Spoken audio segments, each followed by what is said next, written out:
News first channel ಹಾಗೂ ಡಿಜಿಟಲ್ನಲ್ಲಿ ಜಾಹೀರಾತು ನೀಡಲು ಈ ನಂಬರ್ಗೆ ಸಂಪರ್ಕಿಸಿ. ಧರ್ಮಸ್ಥಳದ ಬುರುಡೆ ಪ್ರಕರಣದ ಆರೋಪಿ ಚನ್ನನ ಕುರಿತಾಗಿ ಆತನ ಎರಡನೇ ಪತ್ನಿ ಮಲ್ಲಿಕಾ ಶಾಕಿಂಗ್ ಹೇಳಿಕೆಗಳನ್ನ ಕೊಟ್ಟಿದ್ದಾರೆ. ಒಂದು ರೀತಿ ಅಚ್ಚರಿ ಆಗುತ್ತೆ ಇವರ ಹೇಳಿಕೆಗಳನ್ನ ನೋಡ್ತಾ ಇದ್ರೆ. ಅವರು ತುಂಬಾ ಒಳ್ಳೆಯವರು, ಅವರಿಲ್ಲ ಅಂದ್ರೆ ನನಗೆ ಜೀವನಾನೇ ಇಲ್ಲ, ಈ ರೀತಿಯಾಗಿ ತಮಿಳುನಾಡಿನಲ್ಲಿ ಬುರುಡೆ ಚೆನ್ನಯ್ಯನ ಎರಡನೇ ಪತ್ನಿ ಕಣ್ಣೀರು ಹಾಕಿದ್ದಾರೆ. ನ್ಯೂಸ್ ಫಸ್ಟ್ನಲ್ಲಿ ಚನ್ನನ ಎರಡನೇ ಪತ್ನಿಯ ಎಕ್ಸ್ಕ್ಲೂಸಿವ್ ಮಾತು. ಅಲ್ಲಿ ಏನಾಗಿದೆ ಅಂತ ಮಂಜುನಾಥ ಸ್ವಾಮಿ, ಅಣ್ಣಪ್ಪ ಸ್ವಾಮಿಗೆ ಗೊತ್ತು. ಅವರು ವಾಪಸ್ ಬರಬೇಕು, ಅವರಿಗಾಗಿ ನಾನು ಕಾಯ್ತಾ ಇದ್ದೀನಿ. ಹಿರಿಯ ಪತ್ನಿ ಬಿಟ್ಟು ಹೋಗಿದ್ರು, ಹೀಗಾಗಿ ನಾನು ಅವ್ರನ್ನ ಮದುವೆ ಆದೆ. ಬಟ್ ಅವರೀಗ ಅಲ್ಲಿದ್ದಾರೆ, ಅವರು ವಾಪಸ್ ಬರಬೇಕು, ಅವರಿಲ್ಲ ಅಂತಂದ್ರೆ ನನಗೆ ಜೀವನಾನೇ ಇಲ್ಲ ಅನ್ನುವಂಥ ಮಾತನ್ನ ಅವರ ಎರಡನೇ ಪತ್ನಿ ಮಲ್ಲಿಕಾ ಹೇಳಿದ್ದಾರೆ.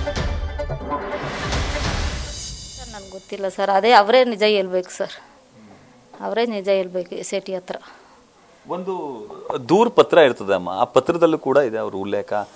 ಏನೋ ನಿಮ್ಮ ಫ್ಯಾಮಿಲಿಲಿ ಮಗಳಿಗೆ ಯಾರಿಗೋ ದೌರ್ಜನ್ಯ ಮಾಡಕ್ ಹೋದ್ರು, ಅದರಿಂದ ನಾನು ಬೇಸತ್ತಿದ್ದೆ, ಕೋಪ ಬಂದಿತ್ತು ನನಗೆ ಅಂತ ಹೇಳ್ತಾರೆ. ನಿಜನಾ ಅದು? ಇಲ್ಲ ಸರ್, ಸ್ಕೂಲ್ಗೆ ಹೋಯ್ತಾ ಇರಲಿಲ್ಲ, ಶಾಲೆಗೆ ಹೋಯ್ತಾ ಇರಲಿಲ್ಲ. ನನ್ನ ಮಗಳು ಕೂಡ ಅಲ್ಲಿ ಹೋಯ್ತಾ ಇರಲಿಲ್ಲ.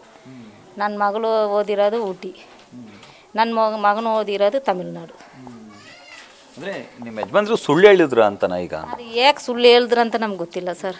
ಅದೇ ಇವಾಗ ನನಗೆ ರಾತ್ರಿ ನಾನು ನಿದ್ದೆ ಮಾಡುವಾಗಲ್ಲ, ಅದಕ್ಕೆ ನಾನು ಈ ನೋಡ್ಬಿಟ್ಟು ಟಿ ವಿನಲ್ಲಿ ನೋಡ್ಬಿಟ್ಟು ಏನಾಯ್ತದ, ಎಂತ ನಡೀತದೆ ಅದು ಒಂದು ಗೊತ್ತಿಲ್ಲ. ಅವ್ರ ಹತ್ರ ಮಾತಾಡೋಕ್ಕೂ ಇಲ್ಲ, ಏನಂತ ತಿಳ್ಕೊಬೇಕಾದ್ರೆ ಅವ್ರ ಹತ್ರ ಮಾತಾಡೋಕ್ಕೂ ಇಲ್ಲ.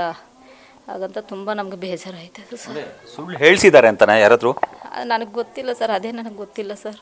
ಅದು ಅವರೇ ಹೇಳ್ಬೇಕು ಸರ್. ಅವ್ರು ಹೇಳಿದ್ರೇ ಎಲ್ಲ ಜನಕ್ಕೆ ಅದೇ ಗೊತ್ತಾಯ್ತದ ಸರ್. ಅವ್ರು ಹೇಳಿದ್ರೇ ಹೇಳ್ಬೇಕು ಸರ್. ಈ SIT ರಚನೆ ಆಯ್ತಲ್ಲ, ಅವ್ರ ಜೊತೆ ಎಲ್ಲ ವಕೀಲರ ಜೊತೆ ಎಲ್ಲ ಹೋಗೋದು, ಈ ಜಾಗ ತೋರಿಸೋದು, ಗುಂಡಿ ತಗ್ಸೋದೆಲ್ಲ ಇತ್ತಲ್ಲ, ಆ ಸಂದರ್ಭದಲ್ಲಿ ನಿಮ್ಗೆ ಫೋನ್ಗಿನ್ ಮಾಡಿದ್ರು ಸರ್? ಹಾಂ ಮಾಡಿದ್ರು. ವಕೀಲು ಅವರು ಅದೇ 4 ಜನ ಹೋಯ್ತಾ ಇದ್ರು ಸರ್. ಯಾರ ಮೊಬೈಲ್ ಅಂತ ಗೊತ್ತಿಲ್ಲ ಸರ್ ನಮಗೆ. ಫೋನ್ ಮಾಡ್ತಾ ಇದ್ರು, ಏನು ಚೆನ್ನಾಗಿದ್ದೀರಾ, ಊಟ ಆಯ್ತಾ ಸರ್, ನೋಡಿರಿ ಜಾಗೃತಾಗಿರಿ, ನಾನು ಬರ್ತೀನಿ ಅಂತ ಹೇಳ್ತಾ ಇದ್ರು ಸರ್. ಅದು ಅವರೇ ಹೇಳ್ತಾ ಇದ್ರು ಸರ್ ನಮಗೆ. ಇವರು ಫೋನಲ್ಲಿ ಮಾಡಿ ಅವರೇ ಮಾತಾಡ್ತಾ ಇದ್ರು. ಇವಾಗ 1 ವಾರ ಆಯ್ತು ಸರ್, ಅದು ಇಲ್ಲ ಫೋನ್. ದಿನ ಫೋನ್ ಮಾಡ್ತಿದ್ರಾ ನಿಮ್ಮ? ಅಲ್ಲಿರುವಾಗ ಮಾಡ್ತಾ ಇದ್ರು ಸರ್. ಆ ಸಂದರ್ಭದಲ್ಲಿ ಅವ್ರಿಗಾಗೋ ನೋವು ಆ ಥರದ್ದೇನಾದ್ರು ಹೇಳ್ಕೊಳ್ತಿದ್ರ? ಇಲ್ಲ ಸರ್, ಏನು ಹೇಳ್ತಾ ಇರಲಿಲ್ಲ ಸರ್. ಚೆನ್ನಾಗೇ ಮಾತಾಡ್ತಾ ಇದ್ರು, ನಗ್ನಾಡ್ಕೊಂಡೇ ನನ್ನ ಹತ್ರ ಮಾತಾಡ್ತಾ ಇದ್ರು.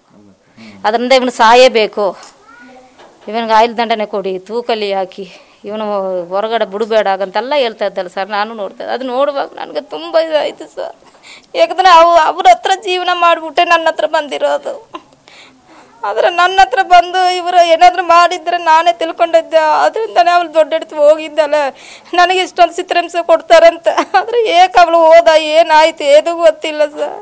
ಆದರೆ ತುಂಬ ಒಳ್ಳೆಯವರು ಸರ್, ಅವರು ತುಂಬ ಒಳ್ಳೆಯವರು. ನಾನು ಅದೇ ಕೇಳ್ತಾ ಇದ್ದೀನಿ ಸರ್, ಇನ್ನೊಂದು ಜನ್ಮದಲ್ಲಿ ನಾನು ಹುಟ್ಟು ಬಂದ್ರು ನನಗೆ ಅವರೇ ಗಂಡನಾಗಿ ಸಿಕ್ಕಬೇಕು ಸರ್. ಆದರೆ ಅವರು ಇಲ್ಲ ಅಂದ್ರೂ ನನಗೆ ಜೀವನನೇ ಇಲ್ಲ ಸರ್. ನನಗೆ ಗೊತ್ತಿಲ್ಲ ಸರ್, ಹೆಂಗೆ ನಾನು ಬಾಳ್ಬೇಕಂತ ನನಗೆ ಗೊತ್ತಿಲ್ಲ ಸರ್. ಅವರು ಮತ್ತೆ ಬರಬೇಕು ಸರ್.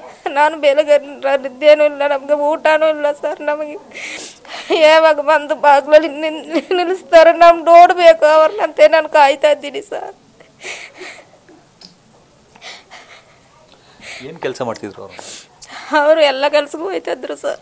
ಕೂಲಿ ಕೆಲಸ, ಮತ್ತು ಮಿಲ್ಲು ಅಂತ ಕಂಪನಿ ಅಂತ, ಇಲ್ಲಿರೋರೆಲ್ಲ ಹಂಗೆ ಹೋಯ್ತಾ ಇದ್ದಾರೆ ಸರ್. ಕಂಪನಿ ಅಂದರೆ ಅದೇ ಈ ಬಟ್ಟೆ ಅದು ಇದು ಅಂತ ಹೇಳ್ತಾರಲ್ಲ ಸರ್, ಅಲ್ಲಿ ಹೋಯ್ತಾರೆ, ಕೂಲಿ ಕೆಲ್ಸಕ್ಕೆ ಹೋಯ್ತಾರೆ.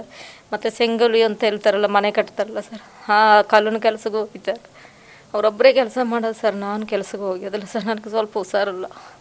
ಈ ಮನೇಲಿ ಎಷ್ಟು ವರ್ಷದಿಂದ ಇದ್ದೀರಿ ಅಮ್ಮ? ಏನು ಇದು ಸ್ವಂತ ಮನೆ? ಇಲ್ಲ ಸರ್, ಅದೇ ಬೋಗಿಗೆ ಹಾಕಿದ್ದೀನಿ ಸರ್. ನಾನು 2 ಲಕ್ಷ ಕೊಟ್ಟು 10 ವರ್ಷಕ್ಕೆ ಹಾಕಿದ್ದೀನಿ. 8 ವರ್ಷ ಆಯಿತು ಸರ್, 2 ವರ್ಷ ಉಂಟು. ಅದೇ ಅವರು ಬಂದು ಡೈಲಿ ನಿಮ್ಮ ಮನೆಗೆ ತುಂಬ ಜನ ಬರ್ತಾ ಇದ್ದಾರೆ, ಹೋಯ್ತಾ ಇದ್ದಾರೆ. ನನಗೆ ಖಾಲಿ ಮಾಡಿ ಕೊಡಿ ಅಂದ್ರೆ ನಾನು ಎಲ್ಲಿಗೆ ಹೋಗೋಕ್ಕಾಯ್ತಾ ಇದ್ದೀನಿ ಹೇಳಿ ಸರ್? ಅದು ಅವ್ರಿಗೂ ಗೊತ್ತಿಲ್ಲ, ನಾನು ಯಾರ ಹತ್ರ ಹೇಳೋದಂತೆ ನನಗೆ ಗೊತ್ತಿಲ್ಲ ಸರ್. ನಾನು ಎಲ್ಲಿ ಹೋಗೋದು?